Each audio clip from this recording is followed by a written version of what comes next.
pada hari dipanggil supaya sujud pada Allah di akhirat, fayabqa kullu man kana yasjudu fid dunya riya'an wa sum'atan. Orang hak duduk atas dunia dia sujud bukan kerana Allah, kerana nak tunjuk orang, nak cari like.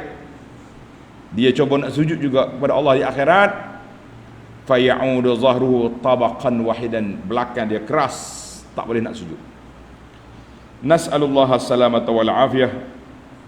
Kita minta dengan Allah Azza wa Jalla keselamatan, kesejahteraan di dunia, untuk terus melakukan ibadat sebanyaknya, sujud pada Allah ikhlas semata-mata kerana Allah, bukan kerana nak tunjuk orang, bukan semata-mata nak cari glamour, nak cari pujian. Nanti di akhirat orang ni tak boleh nak sujud. Allahu akbar. Masya-Allah. Allahul musta'an. Allah Taala lah tempat kita minta tolong. Jadi pada ketika itu, pada di akhirat esok, tengok ni, wa yud'auna ila as-sujudi fala yastati'un. Jadi pada hadis tu, hadis Habis Sa'id tadi, orang kullama arada an yasjuda kharra ala qafa. Allahu akbar.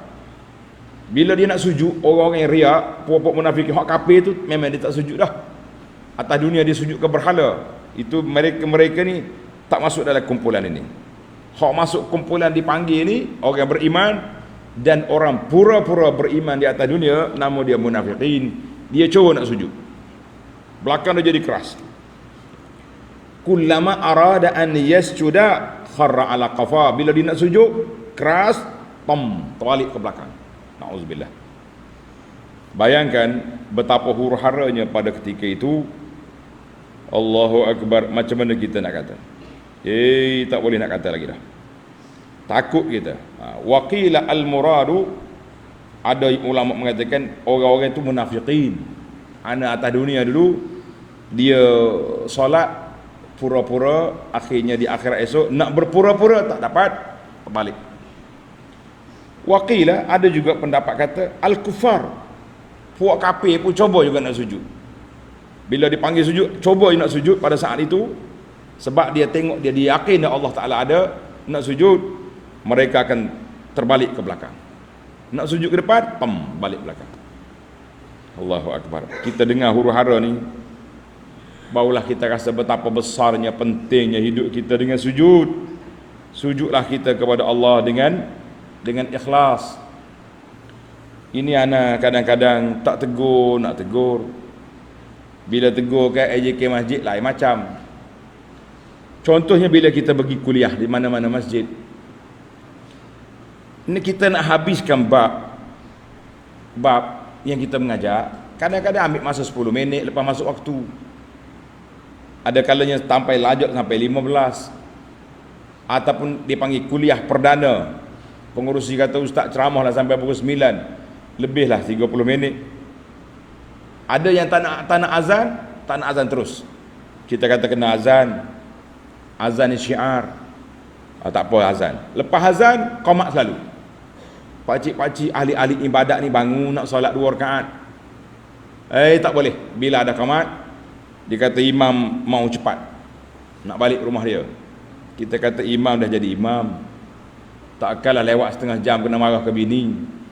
Sampai begitu sekali qomat.